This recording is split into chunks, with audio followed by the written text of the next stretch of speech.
이게 바로 후회라는 감정인가 봐요. 그날 밤 나는 목포행 버스에 몸을 맡기며 창밖을 바라보고 있었어요.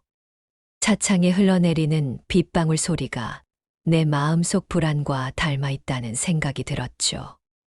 이민정, 너 정말 바보 같다. 속으로 중얼거리며 핸드폰을 꺼내 들었어요. 김태수 씨한테서 온 마지막 문자가 와 있었습니다. 민정 씨, 다시 생각해 보세요. 그날 밤이 잊혀지지가 않네요. 하지만 이미 돌이킬 수 없었어요. 내가 선택한 길이니까요.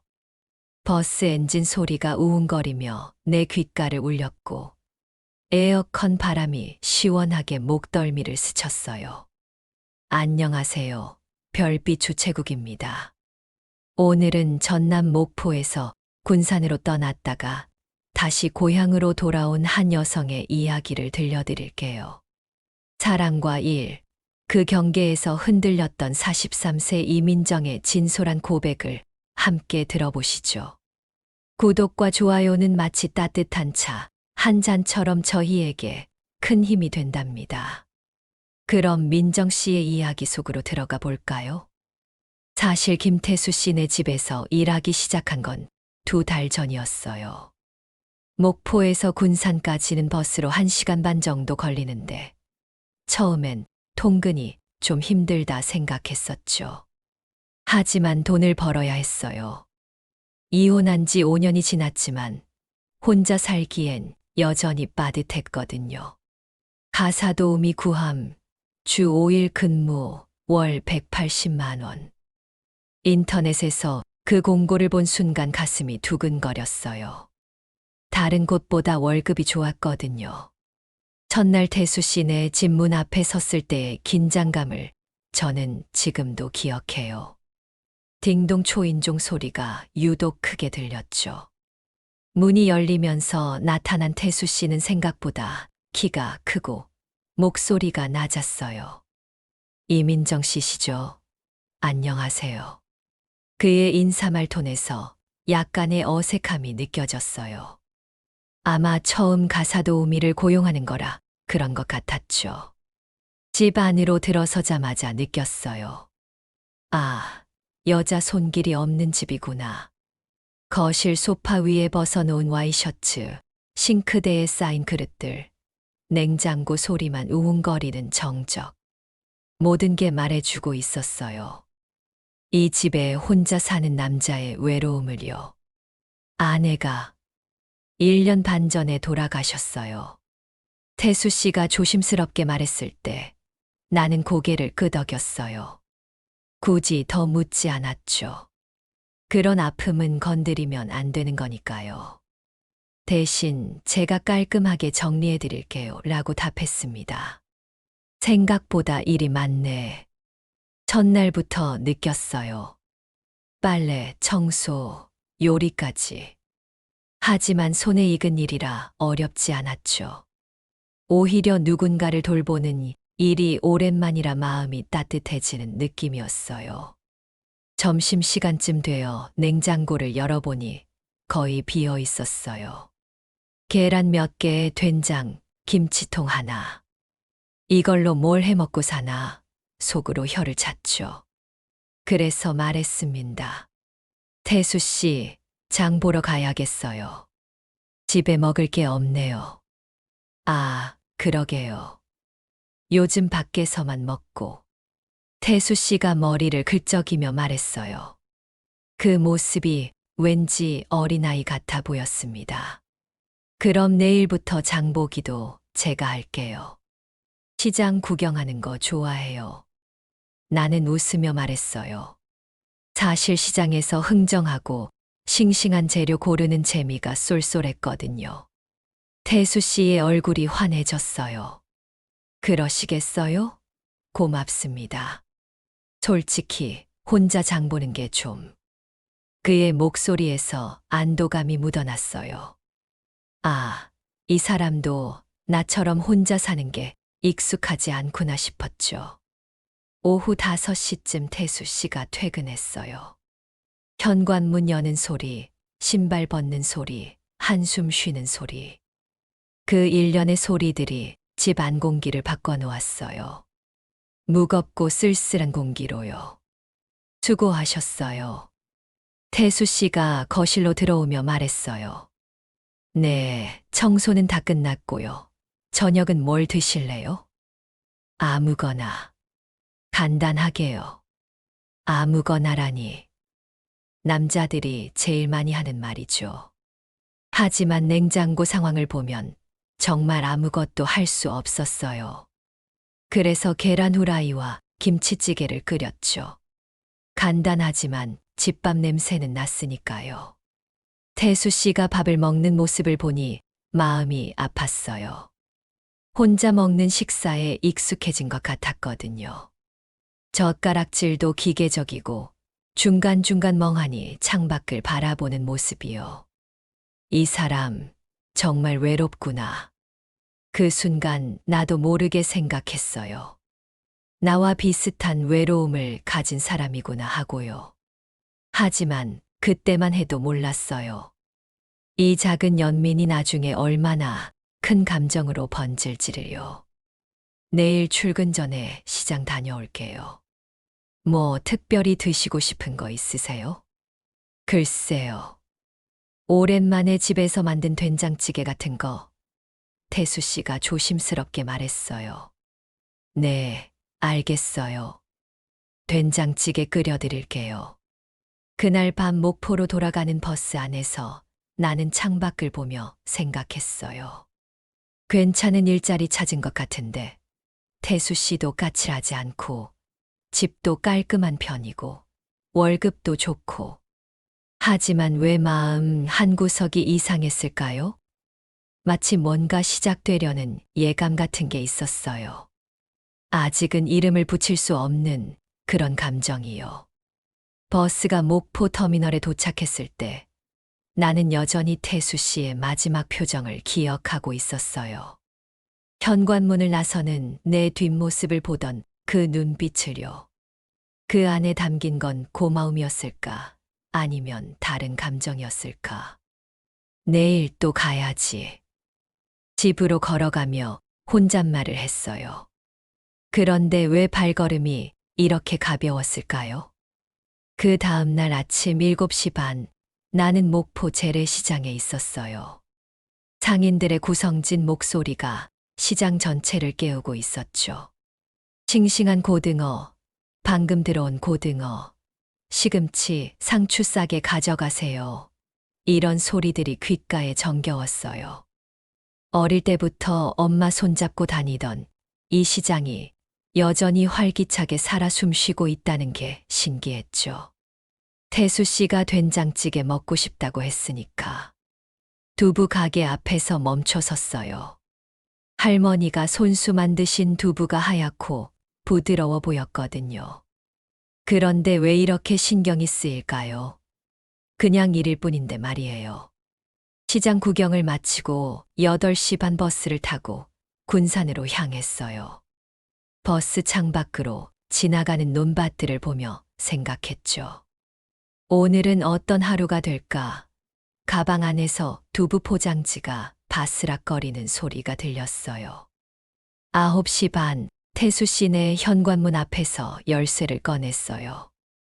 어제 태수 씨가 여분 열쇠를 건네주며 사과하듯 말했었거든요. 아침마다 깨워드리기 미안하다고요. 열쇠 돌리는 소리가 또각또각 작게 울렸어요. 집 안은 어제와 똑같이 조용했어요. 태수 씨는 벌써 출근한 후였고 거실 탁자 위에 컵 하나가 덩그러니 놓여 있었죠. 커피 찌꺼기가 바닥에 말라붙어 있는 걸 보니 급하게 마시고 간 것 같았어요. 정말 혼자 사는 남자구나. 속으로 쓴웃음을 지었어요. 우리 전 남편도 그랬거든요. 혼자 두면 집이 엉망이 되는 거요. 부엌으로 가서 가스레인지에 불을 켰어요. 파란 불꽃이 솟아오르는 소리가 쉬익 하고 들렸죠. 된장찌개 끓이는 건 내게 익숙한 일이었어요. 양파 써는 소리, 기름 두르는 소리, 된장 풀어 넣을 때 보글보글 끓는 소리. 이 모든 소리들이 집을 살아있게 만드는 것 같았어요. 그런데 이상하네. 요리하면서 문득 든 생각이었어요. 나는 왜 태수 씨를 위해 요리할 때 이렇게 마음을 쓰고 있는 걸까요? 그냥 돈 받고 하는 일인데 말이에요. 평소보다 더 정성스럽게 양파를 썰고 간을 맞춰보고 두부도 예쁘게 자르고 있었거든요. 아마 오랜만에 누군가를 돌보는 일이라 그런가 봐. 스스로 납득시키려 했어요. 이혼하고 나서 5년 동안 나 혼자만 챙기며 살았으니까요. 점심시간쯤 되어 청소를 마치고 거실에 앉았어요. 창밖으로 보이는 골목길이 한적했죠. 가끔 지나가는 동네 아주머니들의 수다 소리가 들려왔어요. 요즘 김씨네 며느리가 참 예뻐졌더라. 그러게 화장품 바꿨나 봐. 이런 소소한 이야기들이요. 오후 2시쯤 문득 태수 씨가 점심은 뭘 먹을까 궁금해졌어요. 회사 근처에 식당이 많을까? 혼자 밥 먹는 게 쓸쓸하지 않을까? 왜 이런 생각을 하지? 고개를 흔들었죠. 그냥 고용주일 뿐인데요. 하지만 마음 한구석에서는 계속 신경이 쓰였어요. 어제 저녁에 밥 먹는 태수 씨의 모습이 자꾸 떠올랐거든요. 혼자 먹는 식사에 너무 익숙해진 것 같은 그 뒷모습이요. 3시 반쯤 빨래를 널면서 생각했어요. 나는 왜 혼자 살게 됐을까? 결혼 생활 7년, 이혼한 지 5년. 그 사이 많은 일들이 있었지만 지금 이 순간만큼은 평온했어요. 바람에 흔들리는 빨래 소리가 사각사각 들렸죠. 5시가 가까워질 무렵 나는 부엌에서 마지막 설거지를 하고 있었어요. 그때 현관문 열리는 소리가 들렸죠. 태수 씨가 돌아온 거예요. 신발 벗는 소리, 가방 내려놓는 소리, 그리고 깊은 한숨 소리. 나는 수건으로 손을 닦으며 거실로 나갔어요. 태수 씨가 소파에 털썩 앉아 있었죠. 얼굴에 피곤함이 역력했어요. 수고 많으셨어요. 오늘 하루 어떠셨나요? 나는 자연스럽게 인사를 건넸어요.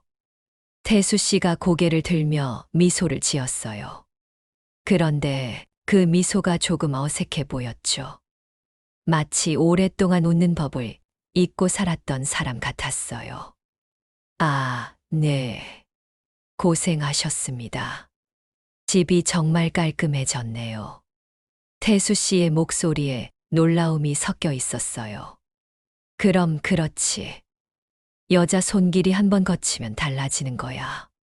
속으로 뿌듯해했죠. 그런데 왜 태수 씨의 칭찬이 이렇게 기분 좋을까요? 저녁 준비할게요. 된장찌개 끓여뒀어요. 나는 부엌으로 향하며 말했어요. 아, 정말요? 고맙습니다. 태수 씨의 목소리가 한층 밝아졌어요. 부엌에서 밥을 퍼고 찌개를 그릇에 담으면서 나는 이상한 설렘을 느꼈어요. 마치 가족을 위해 저녁을 준비하는 것 같은 기분이었죠. 이상하네. 왜 이렇게 떨리지?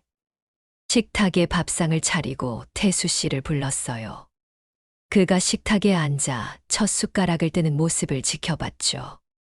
그 순간이 왜 이렇게 중요하게 느껴질까요? 태수 씨의 얼굴이 환해졌어요. 진짜로 맛있다는 표정이었죠. 정말 오랜만에 먹어보는 집밥 맛이에요. 감사합니다. 그 한마디에 내 마음이 몽글몽글해졌어요. 언제부터 누군가의 고마워하는 말이 이렇게 소중하게 느껴졌을까요? 저녁을 먹는 태수 씨를 보며 나는 문득 깨달았어요. 이 사람도 나처럼 혼자 사는 것에 지쳐 있구나 하고요. 그리고 어쩌면 나도 누군가를 돌보고 싶었던 건 아닐까 싶었어요. 그냥 일일 뿐이야. 좋은 고용주를 만난 거지. 스스로에게 말했지만 마음 한구석에서는 뭔가 다른 감정이 꿈틀거리고 있었어요. 6시 반, 목포로 돌아가는 버스를 기다리며 나는 태수 씨네 집을 돌아봤어요. 불 켜진 창문 너머로 그의 실루엣이 보였죠. 혼자 설거지를 하고 있는 모습이요. 내일도 또 와야지. 버스에 오르며 생각했어요. 그런데 왜 내일이 이렇게 기대될까요? 단순히 일 때문일까요? 아니면 버스가 출발하면서 나는 창밖으로 사라져가는 태수 씨네 집을 바라봤어요. 그리고 속으로 중얼거렸죠. 이민정아, 너 혹시 이상한 감정 느끼는 거 아니야? 하지만 그 답은 아직 찾을 수 없었어요. 다만 내일 아침이 어서 왔으면 좋겠다는 생각만 들었죠. 그 다음 주 토요일이었어요. 평소와 달리 태수 씨가 집에 있었죠. 아침 9시에 도착했는데 거실에서 신문을 보고 있더라고요. 신문 넘기는 바스락 소리가 조용한 집 안에 울려 퍼졌어요. 나는 평상시처럼 인사를 건네고 부엌으로 향했어요. 그런데 이상했어요. 평소보다 더 긴장됐달까. 태수 씨가 집에 있으니까 내 모든 행동이 의식되더라고요. 물 받는 소리, 걸레 짜는 소리, 청소기 돌리는 소리까지요. 아, 그러고 보니 장 봐야겠네요. 태수 씨가 부엌으로 와서 냉장고를 열어보며 말했어요. 맞다. 주말에는 같이 장 보러 가자고 했었지. 생각이 났어요. 평일에는 시간이 부족해서 대충 사온 재료로만 요리했거든요. 그럼 구시장 다녀올까요? 거기가 물건도 좋고 싸요. 나는 앞치마를 벗으며 제안했어요. 태수 씨의 얼굴에 망설임이 스쳤어요. 아마 오랜만에 시장에 가는 거라 어색한 것 같았죠. 하지만 금방 고개를 끄덕였어요.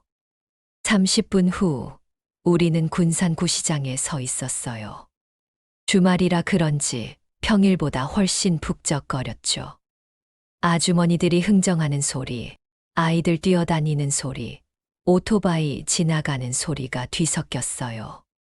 와, 정말 오랜만이네요. 태수 씨가 주변을 둘러보며 감탄했어요. 나는 그의 표정을 슬쩍 관찰했어요. 신기해하는 것 같으면서도 어딘가 어색해 보였죠. 아마 아내와 함께 다니던 곳이라 그런 걸까요? 저기 채소 가게부터 가볼까요? 나는 자연스럽게 앞장섰어요. 시장을 돌면서 나는 태수 씨의 또 다른 모습을 발견했어요. 가격을 물어보거나 물건을 고를 때 조금 서툴러 보였거든요. 반대로 나는 자신만만했죠. 상추 한 단 고르는 것부터 생선 비린내 맡아보는 것까지 모든 게 익숙했어요. 이 고등어 어때요? 눈이 맑고 비늘이 반짝반짝하죠. 나는 생선을 들어 보이며 설명했어요. 태수 씨가 진지하게 들여다보더니 고개를 끄덕였어요. 마치 새로운 걸 배우는 학생 같았죠. 귀엽네. 순간 그런 생각이 들었어요. 53세 남자가 귀엽다니 나도 참 이상했죠. 시장 한 바퀴를 돌고 나니 양손에 쇼핑백이 가득했어요. 채소, 생선, 고기, 과일까지. 오랜만에 제대로 된 장복이었죠. 배고프지 않으세요? 저기 국수집 괜찮아 보이는데요. 태수 씨가 시장 끝쪽을 가리키며 말했어요. 낡은 간판에 할머니 손국수라고 쓰여 있는 작은 가게였어요. 할머니 한 분이 혼자 운영하시는 것 같았죠. 국수 삶는 김이 모락모락 피어오르고 멸치, 우린 육수 냄새가 고소했어요. 우리는 자연스럽게 그 가게로 들어갔어요. 플라스틱 의자 두 개가 나란히 놓인 작은 테이블에 앉았죠. 할머니가 뜨거운 국수 두 그릇을 가져다 주셨어요. 후루룩 태수 씨가 국수를 먹는 소리가 들렸어요. 맛있게 먹는 모습을 보니 나도 기분이 좋아졌죠. 정말 맛있네요. 언제부터 이런 집이 있었는지 몰랐어요. 태수 씨가 말했어요. 저도 처음인데 국물이 정말 깔끔해요. 나는 숟가락으로 육수를 떠서 맛봤어요. 그 순간이었어요. 태수 씨가 나를 바라보는 시선을 느꼈죠. 뭔가 다른 감정이 담긴 시선이었어요. 고마움도 있었고, 편안함도 있었고, 그리고 뭔가 더 있는 것 같았어요. 나는 얼굴이 뜨거워지는 걸 느꼈어요. 왜 갑자기 이렇게 의식이 될까요? 그냥 국수 먹는 건데 말이에요. 민정 씨, 태수 씨가 조심스럽게 입을 열었어요. 네, 나는 고개를 들었죠. 정말 고마워요. 이렇게 함께 시장도 다니고 맛있는 것도 먹고 오랜만에 이런 시간을 가져보네요. 그의 목소리에 진심이 느껴졌어요. 단순한 고마움이 아니라 뭔가 더 깊은 감정이 섞인 것 같았죠. 저도 좋아요. 혼자 장 보는 것보다 훨씬 재미있어요. 나는 솔직하게 답했어요. 사실이었거든요. 누군가와 함께하는 시간이 이렇게 즐거울 줄 몰랐어요. 특히 태수 씨와 함께하는 시간이요. 국수를 다 먹고 나와서 우리는 천천히 집으로 걸어갔어요. 쇼핑백을 나눠 들고 별다른 대화 없이도 편안했죠. 가끔 지나가는 사람들이 우리를 보고 부부인 줄 알고 인사하기도 했어요. 부부라. 그 단어가 머릿속을 맴돌았어요. 우리가 정말 부부처럼 보일까? 그런 생각을 하는 내가 이상했죠. 집에 도착해서 장 본 것들을 정리하면서 나는 이상한 충족감을 느꼈어요. 마치 진짜 내 집, 내 남편과 함께 장 보고 돌아온 것 같은 기분이었거든요. 오늘 정말 즐거웠어요. 태수 씨가 냉장고에 재료들을 넣으며 말했어요. 나도 그랬어요. 정말 오랜만에 이렇게 즐거운 하루를 보냈거든요. 하지만 동시에 불안했어요. 이런 감정이 위험하다는 걸 본능적으로 느꼈거든요. 그냥 일이야. 좋은 고용주와 함께 일하는 거야. 스스로에게 말했지만 마음은 이미 그 선을 넘고 있었어요. 오후 5시 집 정리를 마치고 퇴근 준비를 했어요. 평소보다 발걸음이 무거웠죠. 오늘은 왜 이렇게 집을 떠나기 싫을까요? 현관에서 신발을 신으면서 태수 씨를 돌아봤어요. 그도 나를 배웅하러 나와 있었죠. 조심히 들어가세요. 그리고 오늘 정말 고마웠어요. 그의 마지막 인사에 뭔가 아쉬움이 묻어 있었어요. 나만 그렇게 느끼는 게 아니었던 거죠. 버스에 올라 창밖으로 태수 씨네 집을 바라봤어요. 그가 문 앞에서 버스가 떠날 때까지 지켜보고 있더라고요. 이민정아, 너 지금 뭘 하고 있는 거야? 속으로 자책했어요. 하지만 가슴 한구석에서 피어오르는 설렘을 막을 수는 없었죠. 그날 밤 목포 집에 돌아와서도 계속 태수 씨 생각이 났어요. 시장에서 신기해하던 표정, 국수 먹으면서 보여준 미소, 그리고 마지막 인사까지. 내가 지금 무슨 감정을 느끼고 있는 거지? 침대에 누워 천장을 바라보며 생각했어요. 분명한 건 오늘 하루가 단순한 일상이 아니었다는 거예요. 뭔가 특별한 시간이었죠. 그리고 그 특별함이 나를 불안하게 만들고 있었어요. 왜냐하면 나는 이미 알고 있었거든요. 이런 감정이 어디로 이어질지를요. 그 주 화요일 오후 갑자기 하늘이 어두워지더니 비가 내리기 시작했어요. 처음엔 한두 방울씩 떨어지더니 곧 후두둑 소리를 내며 세차게 쏟아졌죠. 창문에 빗방울이 부딪히는 소리가 집 안전체에 울려 퍼졌어요. 나는 빨래를 거들어 베란다로 나갔어요.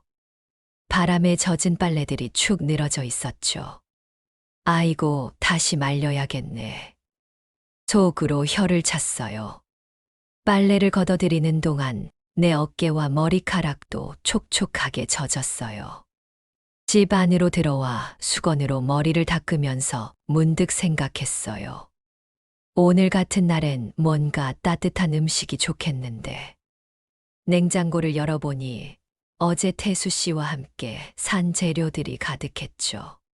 파전 부칠 재료도 충분했어요. 그래, 비 오는 날엔 파전이지. 마음을 먹고 부엌으로 향했어요. 파전 반죽 만드는 소리, 칼로 파 써는 소리, 기름 두르는 지글지글 소리. 이 모든 소리들이 비 내리는 정적을 깨뜨렸어요.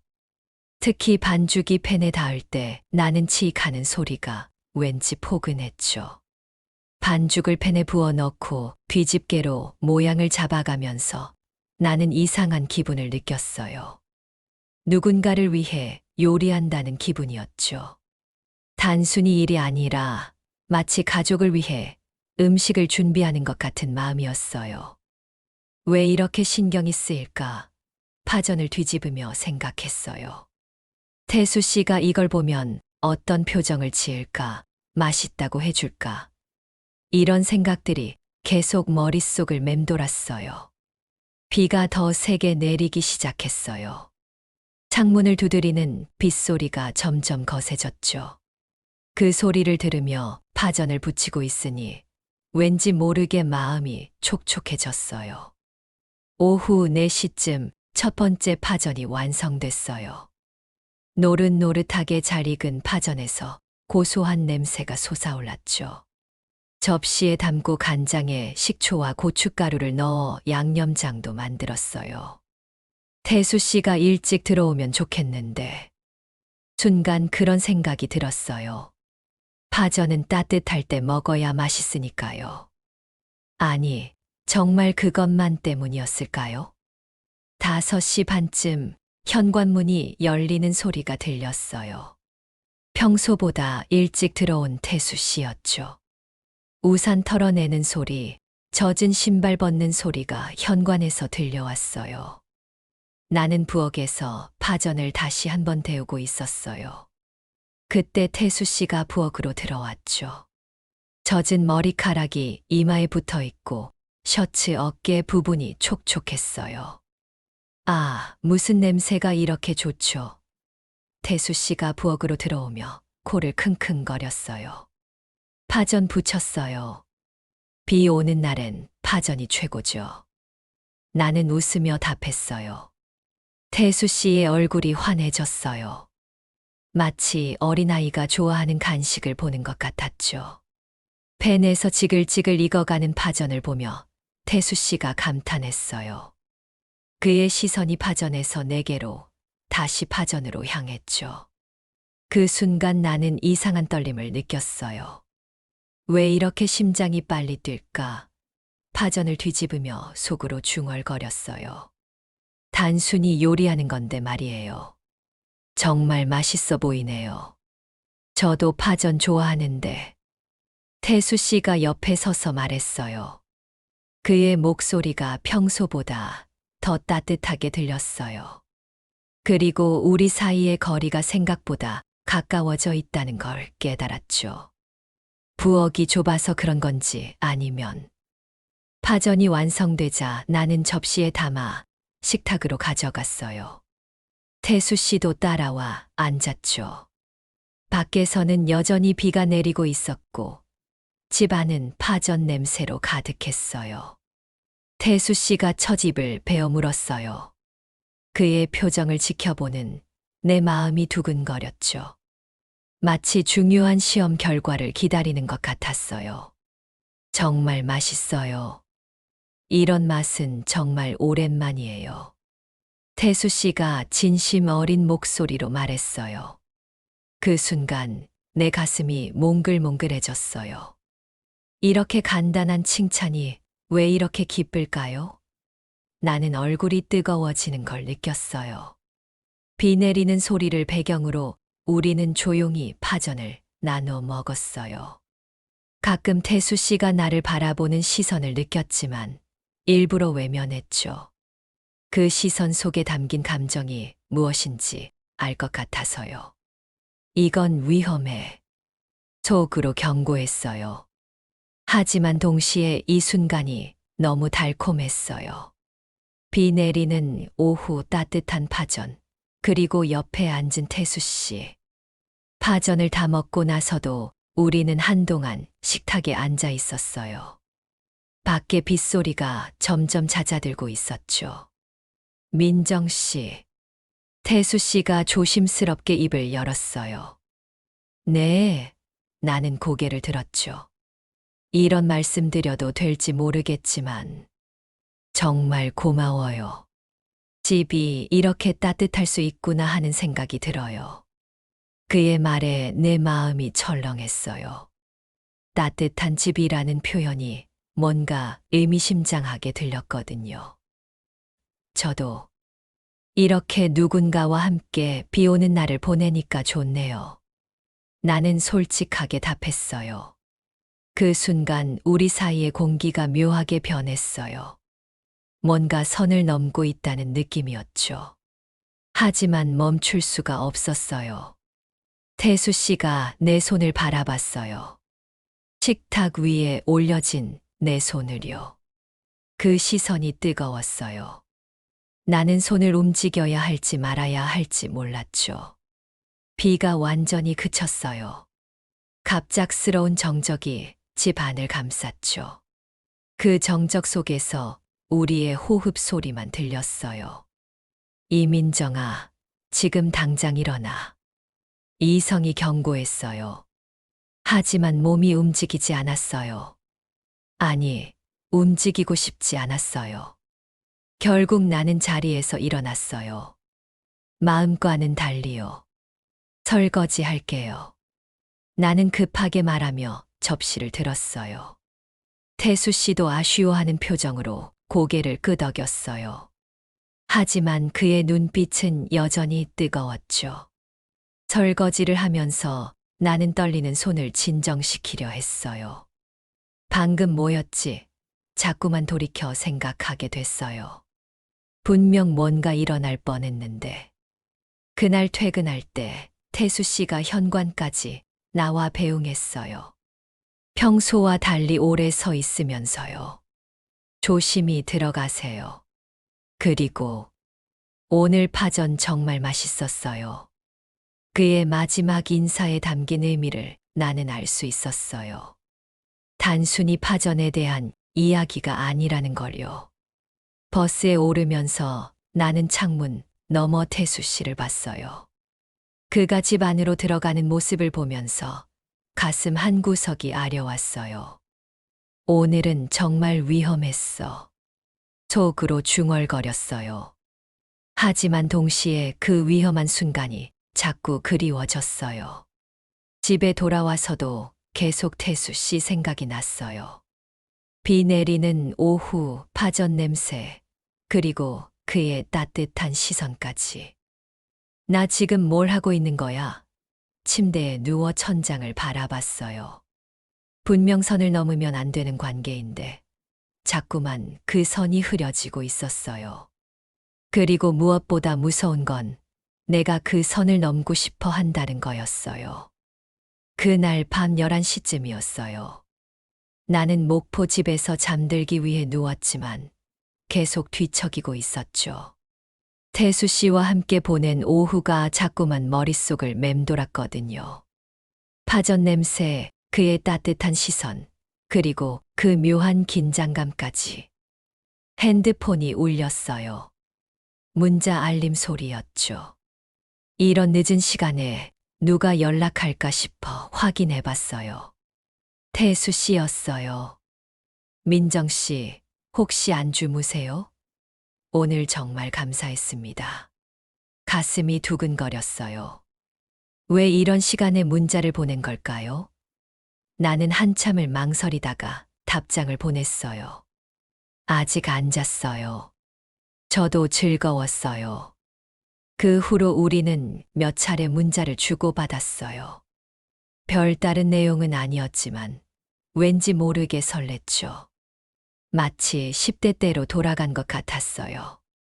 다음 날 아침 태수 씨네 집에 도착했을 때 분위기가 달랐어요. 평소보다 공기가 무거웠다고 할까요? 태수 씨도 어딘가 어색해 보였어요.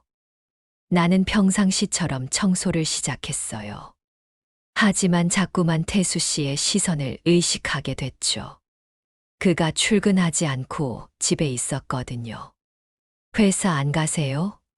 나는 자연스럽게 물었어요. 태수 씨가 소파에서 일어나더니 부엌으로 왔어요. 평소보다 가까이 다가온 것 같았죠. 오늘은 좀 늦게 나가려고요. 그의 목소리가 평소와 달랐어요. 뭔가 떨리는 것 같았거든요. 나는 걸레질을 계속했어요. 하지만 태수 씨가 부엌에서 나를 바라보고 있다는 걸 느낄 수 있었죠. 그 시선이 뜨거웠어요. 왜 이렇게 긴장되지?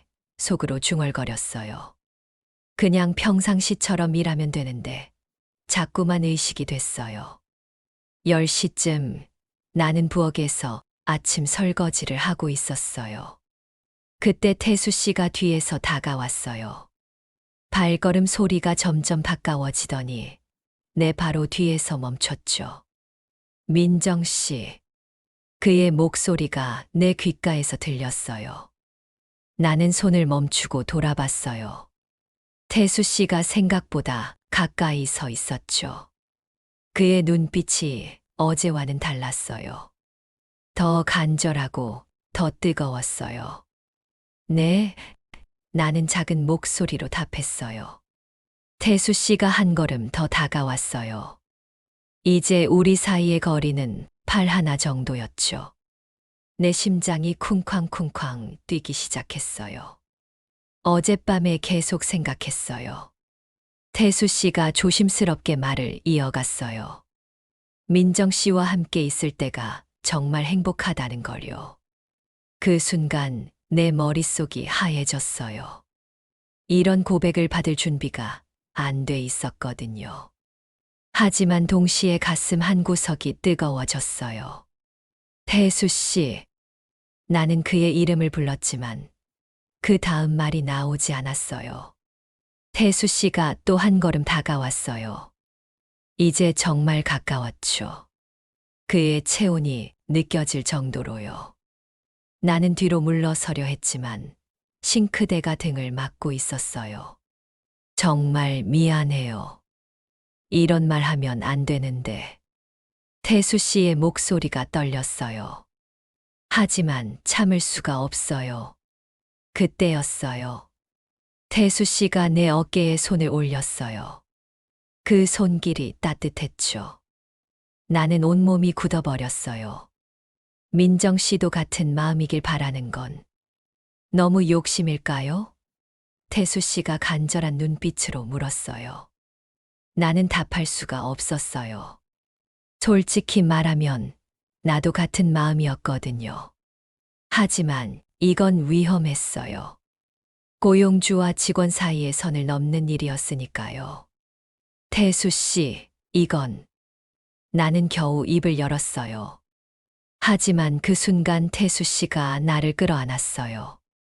갑작스러운 포옹이었죠. 나는 깜짝 놀라 몸을 경직시켰어요. 그의 체온이 고스란히 전해졌어요. 남자 냄새, 따뜻한 품, 그리고 빠르게 뛰는 심장 박동까지. 모든 게 너무 생생했어요. 정말 미안해요. 하지만 이 마음을 어떻게 해야 할지 모르겠어요. 태수 씨가 내 귓가에 속삭였어요. 나는 그 품에서 벗어나려 했어요. 하지만 몸이 말을 듣지 않았죠. 아니, 사실은 벗어나고 싶지 않았는지도 모르겠어요. 얼마나 그렇게 있었을까요? 시간이 멈춘 것 같았어요.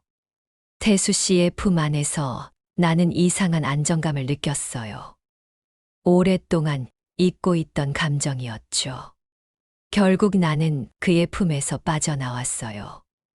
얼굴이 화끈거렸어요. 태수 씨도 당황한 표정이었죠.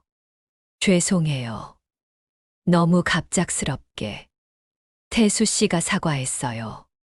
아니에요. 저도 나는 말을 잊지 못했어요. 뭐라고 해야 할지 몰랐거든요. 그 후 우리는 한동안 말이 없었어요. 어색한 정적이 부엌을 감쌌죠. 수도꼭지에서 똑똑 떨어지는 물소리만 들렸어요. 출근해야겠어요. 태수 씨가 먼저 입을 열었어요. 나는 고개만 끄덕였어요. 아직 혼란스러웠거든요. 방금 일어난 일이 꿈인지 현실인지 헷갈렸어요. 태수 씨가 현관으로 향했어요.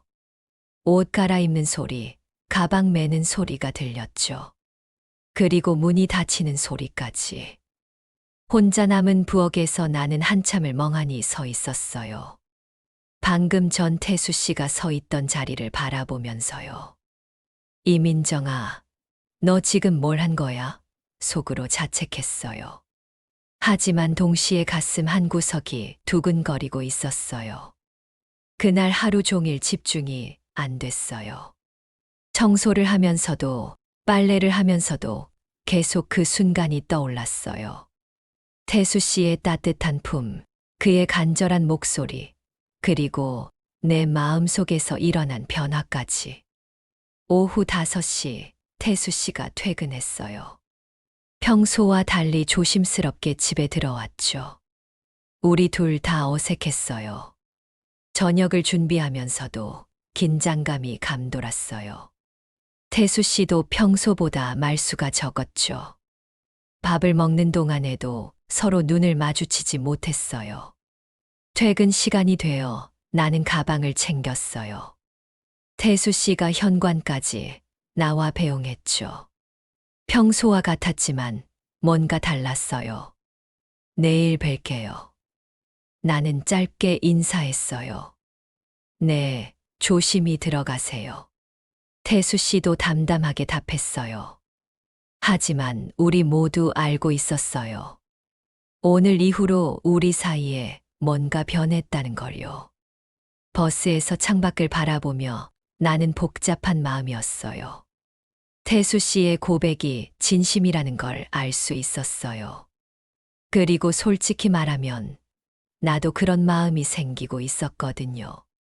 하지만 이건 위험한 일이었어요. 우리는 고용주와 직원 사이였고 나는 이 일이 필요했어요. 감정에 휩쓸려서는 안 됐죠. 하지만 속으로 중얼거렸어요. 만약에 정말 사랑이라면? 그 생각이 머릿속을 떠나지 않았어요. 집에 돌아와서도 잠자리에 들어서도 계속 맴돌았죠. 태수 씨의 품 안에서 느꼈던 그 따뜻함이 자꾸만 그리워졌어요. 그리고 무엇보다 오랫동안 잊고 있던 여자로서의 감정이 깨어나고 있었어요. 내일은 어떻게 될까? 천장을 바라보며 생각했어요. 우리 사이는 이제 예전으로 돌아갈 수 없을 것 같았어요. 그리고 나는 이미 알고 있었어요. 내 마음도 태수 씨와 같은 곳을 향하고 있다는 걸요. 그날 밤 이후 모든 게 달라졌어요. 나는 태수 씨와 함께 밤을 보냈고 아침이 되자 현실이 무겁게 다가왔죠. 새벽 6시 나는 태수 씨 옆에서 눈을 떴어요. 그의 고른 숨소리가 들렸지만 내 마음은 전혀 평온하지 않았죠. 창문 틈새로 스며드는 햇살이 우리가 넘어선 선을 적나라하게 비춰주고 있었어요. 조심스럽게 몸을 일으켜 옷을 입었어요. 바스락거리는 소리가 작게 났지만 태수 씨는 깨지 않았죠. 그의 평온한 잠든 얼굴을 보며 가슴이 아팠어요. 이민정아, 너 뭘 한 거야? 속으로 자책했어요. 하지만 동시에 어젯밤이 꿈같이 아름다웠다는 것도 부인할 수 없었죠. 부엌에서 아침을 준비하면서도 계속 혼란스러웠어요. 계란 푸는 소리, 가스 켜는 소리, 팬에 기름 두르는 소리. 평상시와 같은 소리들인데 왜 이렇게 다르게 들릴까요? 7시쯤 태수 씨가 일어났어요. 부엌으로 와서 나를 바라보는 그의 눈빛이 어젯밤과 달랐어요. 더 따뜻했지만 동시에 불안해 보였죠. 우리는 아침을 먹으면서도 많은 말을 하지 않았어요. 가끔 시선이 마주칠 때마다 어색하게 피했죠. 젓가락 부딪히는 소리, 물 마시는 소리만 식탁을 채웠어요. 민정 씨, 태수 씨가 조심스럽게 입을 열었어요. 네, 나는 고개를 들었지만 그의 눈을 직시할 수 없었어요. 어젯밤, 후회하세요. 그의 목소리가 떨렸어요. 나는 한참을 망설였어요. 솔직히 말하면 후회하지 않았어요. 하지만 동시에 두려웠죠. 이 관계가 어디로 향할지, 우리가 감당할 수 있을지 모르겠어요. 나는 작은 목소리로 답했어요. 너무 갑작스러워서. 태수 씨가 고개를 끄덕였어요. 이해한다는 표정이었죠. 그날부터 분위기가 묘하게 변했어요. 우리는 여전히 예의를 지켰지만 공기 중에 긴장감이 감돌았어요. 가끔 태수 씨가 나를 바라보는 시선을 느꼈지만 피했죠. 이틀 후 나는 부엌에서 설거지를 하고 있었어요. 그때 태수 씨가 뒤에서 다가와 내 어깨에 손을 올렸어요. 깜짝 놀라 돌아봤죠. 민정 씨, 우리 얘기 좀 해요. 태수 씨의 표정이 진지했어요. 거실로 가서 소파에 앉았어요.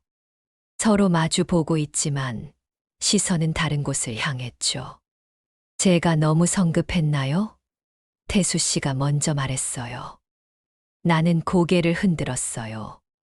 그의 잘못이 아니었거든요. 나도 원했던 일이었으니까요.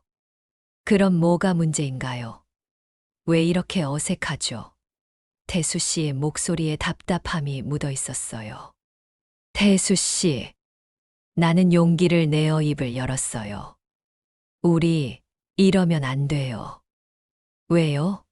그가 간절한 눈빛으로 물었어요. 저는 가사도우미고 태수 씨는 고용주예요. 이 관계는 말을 잇기 어려웠어요. 그런 건 중요하지 않아요. 우리 마음이 중요한 거 아닌가요? 태수 씨가 반박했어요.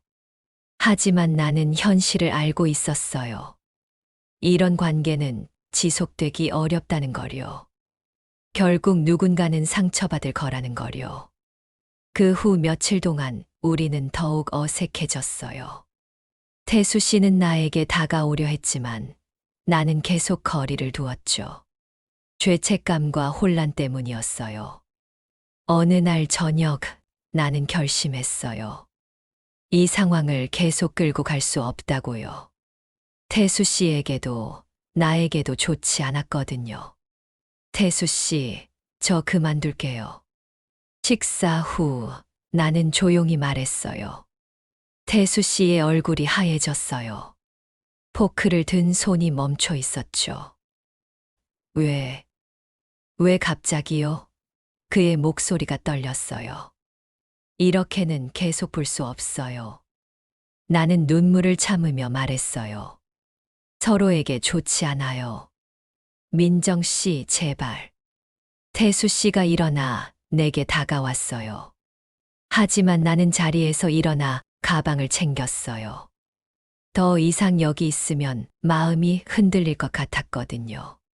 현관에서 신발을 신으면서 태수 씨가 뒤에서 말했어요. 하지만 나는 돌아보지 않았어요. 돌아보면 다시 흔들릴 것 같았거든요. 문을 열고 나가면서 태수 씨의 한숨 소리가 들렸어요. 그 소리가 내 가슴을 찔렀지만 걸음을 멈추지 않았어요. 버스 정류장에서 기다리면서 뒤를 돌아봤어요. 태수 씨가 현관 앞에 서서 나를 지켜보고 있었죠. 그의 실루엣이 외로워 보였어요. 버스가 와서 올라탔어요. 창가 자리에 앉아 태수 씨 내 집을 바라봤죠. 불 켜진 창문이 점점 작아져 갔어요. 이게 맞는 선택일까? 속으로 자문했어요. 확신은 없었지만 어쩌면 이게 우리 모두를 위한 길일지도 모른다고 생각했어요. 목포로 향하는 버스 안에서 나는 눈물을 흘렸어요. 사랑했지만 놓아주는 마음, 그것이 진짜 사랑일 수도 있다는 생각이 들었어요. 창밖으로 지나가는 풍경을 보며 나는 알았어요. 태수 씨와의 추억은 평생 내 마음 속에 남을 거라는 걸요. 아프지만 소중한 추억으로요. 그리고 언젠가는 우리 모두 이 선택을 이해하게 될 거라고 믿었어요. 사랑하기 때문에 떠나는 것, 그것도 사랑의 한 형태라는 걸요. 그 일이 있고 나서 일주일이 지났어요. 나는 더 이상 태수 씨네 집에 갈 수 없었어요. 그날 밤 우리가 선을 넘었거든요. 돌이킬 수 없는 선을요. 목포 집 작은 방에서 나는 사직서를 써내려 가고 있었어요. 개인 사정으로 이내 그만두게 되었습니다. 펜을 잡은 손이 떨렸죠. 이 몇 글자로 모든 게 끝나는 거였어요. 태수 씨에게서 문자가 계속 왔어요. 민정 씨, 연락 주세요. 얘기 좀 해요. 제발요. 하지만 나는 답장하지 않았어요. 답장하면 흔들릴 것 같았거든요. 사실 그날 밤이 꿈 같았어요. 황태국 끓이는 냄새에 취해서 태수 씨의 외로운 고백에 마음이 움직여서 결국 우리는 서로를 안았어요. 1년 반 만에 느껴본 남자의 체온이었죠. 하지만 아침이 되자 현실이 보였어요. 나는 가사도우미였고 태수 씨는 고용주였어요. 아무리 진심이었다 해도 이 관계는 지속될 수 없었죠. 이렇게는 계속 볼 수 없어요. 그때 내가 한 말이었어요. 태수 씨의 당황한 표정이 아직도 선명해요. 버스 터미널에 도착해서 나는 마지막 문자를 보냈어요. 태수 씨, 정말 죄송해요. 더 이상 갈 수 없어요. 행복하세요. 전송 버튼을 누르는 순간 눈물이 났어요. 정말 사랑했는데, 정말 행복했는데, 왜 이렇게 끝내야 할까요? 목포행 버스에 몸을 맡기며 나는 창밖을 바라봤어요. 군산에서 보낸 두 달이 주마등처럼 스쳐 지나갔죠. 첫날의 긴장감, 시장에서의 설렘, 파전 부치던 오후, 그리고 마지막 밤까지. 이민정아, 넌 바보야. 속으로 혼잣말했어요. 왜 사랑에 빠졌을까? 하지만 후회하지는 않았어요. 오히려 감사했죠.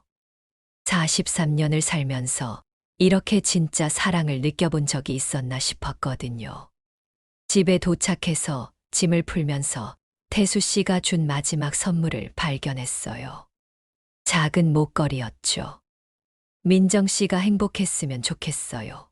라는 쪽지와 함께요. 나는 그 목걸이를 목에 걸었어요. 태수 씨를 기억하기 위해서요.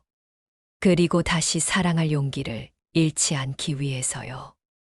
한 달 후, 나는 목포에서 새로운 일을 시작했어요. 작은 카페에서 파트타임으로 일하는 거였죠. 손님들의 웃음소리, 커피 내리는 소리, 일상의 소음들이 내 마음을 조금씩 치유해줬어요. 가끔 태수 씨 생각이 날 때면 목걸이를 만져봤어요. 그리고 속으로 말했죠. 태수 씨도 행복하시길. 어느 날 카페에서 일하는데 단골 할머니가 말씀하셨어요. 아가씨, 요즘 표정이 많이 밝아졌네. 좋은 일 있었나? 나는 웃으며 답했어요. 네, 좋은 추억을 하나 얻었어요. 그래요. 비록 짧았지만 태수 씨와의 시간은 좋은 추억이었어요. 아프지만 소중한 그런 추억이었죠. 저녁에 바다를 바라보며 걸을 때면 생각해요. 사랑이 항상 해피엔딩으로 끝나는 건 아니라는 걸요. 하지만 그렇다고 해서 사랑이 의미 없는 건 아니죠. 태수 씨와 나는 서로를 사랑했어요. 진짜로요. 그리고 그 사랑이 우리를 바꿔놓았어요. 나는 다시 여자가 될 수 있었고, 태수 씨는 다시 사랑할 용기를 얻었을 거예요. 6개월이 지난 지금도 가끔 군산 방향을 바라봐요. 그리고 궁금해해요. 태수 씨는 지금 어떻게 지내고 있을까? 다른 누군가를 만났을까? 행복할까? 하지만 연락하지는 않아요. 그게 우리 모두를 위한 일이라는 걸 알거든요. 대신 나는 새로운 하루하루를 살아가고 있어요. 카페에서 손님들과 소소한 대화를 나누고, 저녁에는 바닷가를 산책하고, 주말엔 혼자 영화를 보기도 해요. 예전과는 다른 일상이지만 나쁘지 않아요. 오히려 태수 씨를 만나기 전보다 더 풍요로워진 것 같아요. 사랑을 알고 나니까 모든 게 다르게 보이거든요. 어젯밤에는 꿈을 꿨어요. 태수 씨가 나타나서 말하더라고요. 민정 씨, 행복하세요. 저도 행복해요. 꿈에서 깨어났을 때 눈물이 나왔어요. 하지만 슬픈 눈물은 아니었어요. 뭔가 홀가분한 그런 눈물이었죠. 이제 정말 놓아줄 수 있을 것 같아요. 태수 씨를, 그리고 그때의 나를요. 사랑은 때론 이렇게 끝나는 거예요. 아름답지만 아프게, 소중하지만 짧게. 하지만 그렇다고 해서 의미 없는 건 아니에요. 나는 태수 씨를 사랑했고, 태수 씨도 나를 사랑했어요.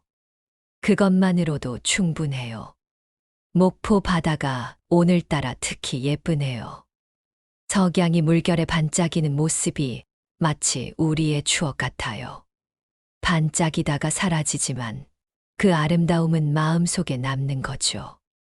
태수 씨, 어디서든 행복하세요. 그리고 고마웠어요. 나에게 다시 사랑할 수 있다는 걸 알려줘서요. 여러분, 민정 씨의 이야기 어떻게 들으셨나요? 사실 사랑이라는 감정 앞에서 우리는 모두 어린아이가 되곤 해요. 나이가 몇 살이든 어떤 상황에 있든 말이죠. 하지만 때로는 사랑보다 더 중요한 게 있어요. 서로의 인생을 지켜주는 것, 상처 주지 않는 것 말이에요. 민정 씨와 태수 씨의 만남은 우연이었지만 헤어짐은 선택이었어요. 쉽지 않은 선택이었겠지만 어쩌면 그